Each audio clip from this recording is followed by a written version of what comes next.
Preparation तो अच्छी है लेकिन मार्क्स नहीं आते। आता तो सब कुछ है लेकिन पेपर टाइम पे कंप्लीट नहीं होता। घर आने के बाद ऐसा लगता है कि सब कुछ आता था लेकिन एग्जाम हॉल में ब्लैंक हो जाता हूँ।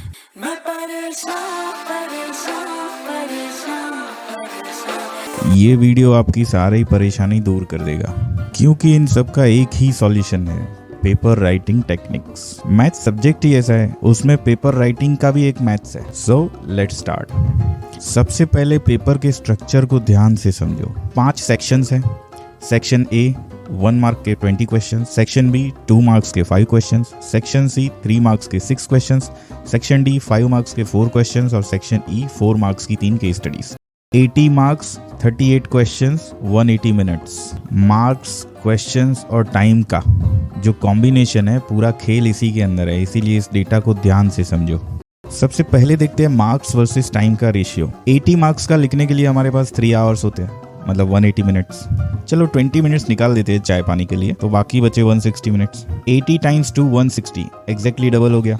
दैट मीन्स 1 मार्क के लिए 2 मिनट्स। इस हिसाब से 5 मार्क्स क्वेश्चन के लिए 10 मिनट्स, 4 मार्क क्वेश्चन के लिए 8 मिनट्स, 3 मार्क्स क्वेश्चन के लिए 6 मिनट्स एंड सो ऑन। तो हम क्या करेंगे, पूरे पेपर को 5 सेक्शंस में नहीं लेकिन 3 पार्ट्स में डिवाइड करेंगे, जो कुछ ऐसा दिखेगा। हर पार्ट के लिए नंबर ऑफ क्वेश्चंस, मार्क्स और टाइम आपके सामने है, क्लियरली दिख रहा है। सेक्शन डी और ई में सिर्फ 7 क्वेश्चंस करके हम 32 मार्क्स स्कोर कर सकते हैं। बी एंड सी में सिर्फ 11 क्वेश्चन सॉल्व करके हम 28 मार्क्स स्कोर कर सकते हैं। और ये लास्ट के दोनों पार्ट्स मर्ज कर दे तो 18 क्वेश्चंस में 60 मार्क्स है। लेकिन एमसीक्यूज के साथ हमारा ओवर अटैचमेंट होने की वजह से हम सिर्फ 20 मार्क्स के लिए 20 क्वेश्चन सॉल्व करते हैं, लगे रहते हैं पूरा 1 घंटा। पेपर हाथ में आते ही एमसीक्यूज देखना शुरू कर देते हैं। हालत वो बॉम्ब स्क्वाड वालों की तरह हो जाती है। 4 ऑप्शंस 4 वायर्स की तरह दिखते हैं, समझ में नहीं आता कौन सी काटूं कौन सी रहने दूं। उसमें भी बाहर आके पता चलता है साला जो वायर नहीं काटनी थी वही काट दी। मैं ये नहीं कह रहा हूँ कि एमसीक्यूज नहीं करने हैं, वो भी करने हैं, सारे करने हैं, फुल स्कोर लाना है।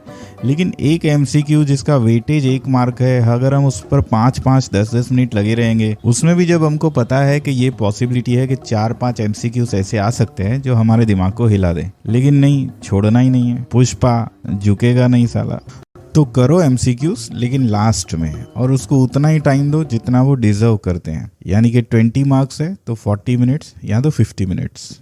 वो रैबिट और टॉर्टोइस की स्टोरी सबने सुनी होगी। एमसीक्यूज वो जगह है जहाँ पे वो रैबिट साला सो जाता है और टाइम जो है वो टॉर्टोइस की तरह आगे निकल जाता है। तो रेस में हारने से पहले जाग जाओ मेरे भाई।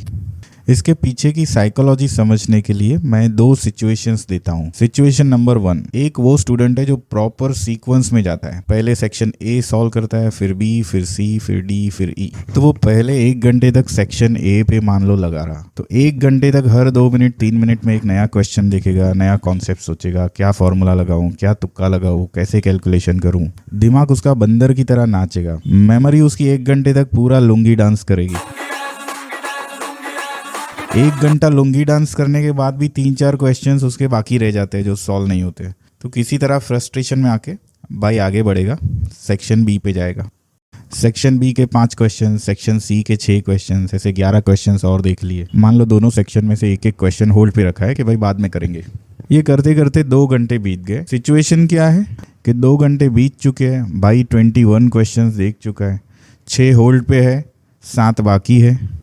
और जो 7 बाकी है उसमें बड़े बड़े क्वेश्चंस 5 मार्क्स के हैं और केस स्टडीज की कहानियां रीड करनी बाकी है। मतलब 50 ओवर का वनडे मैच है, 40 ओवर निकल चुकी है, 8 विकेट गिर चुकी है, 10 ओवर बाकी है और 200 रन बनाने हैं।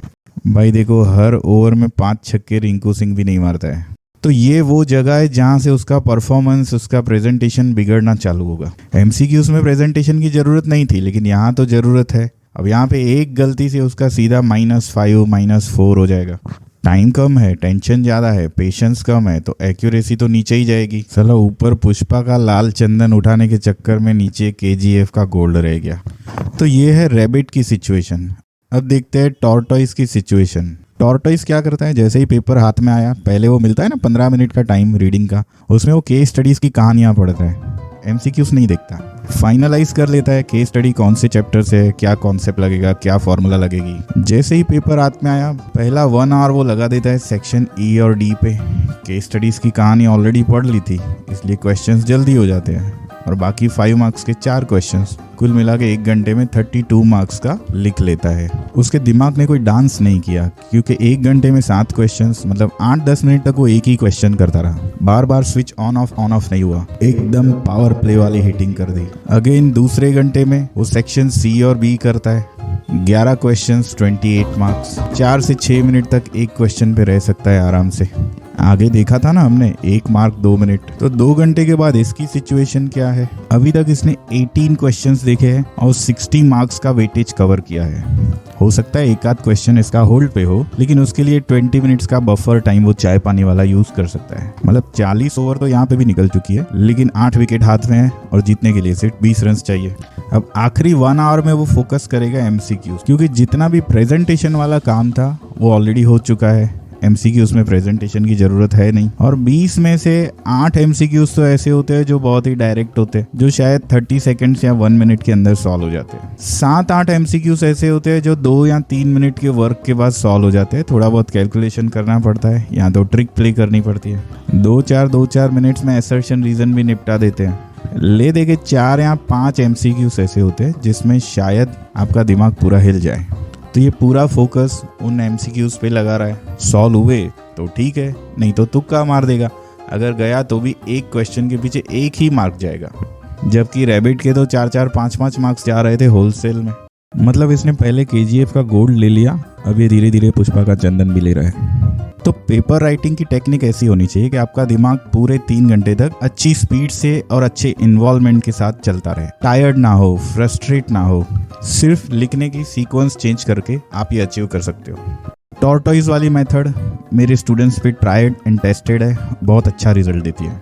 अगर इस वीडियो पे 1000 सब्सक्राइबर्स एंड 100 कमेंट्स आ गई तो आई प्रॉमिस कि आपकी मैथ्स के एग्जाम से पहले एक बम्पर सरप्राइज मिलेगा। So like, share and subscribe. Thank you.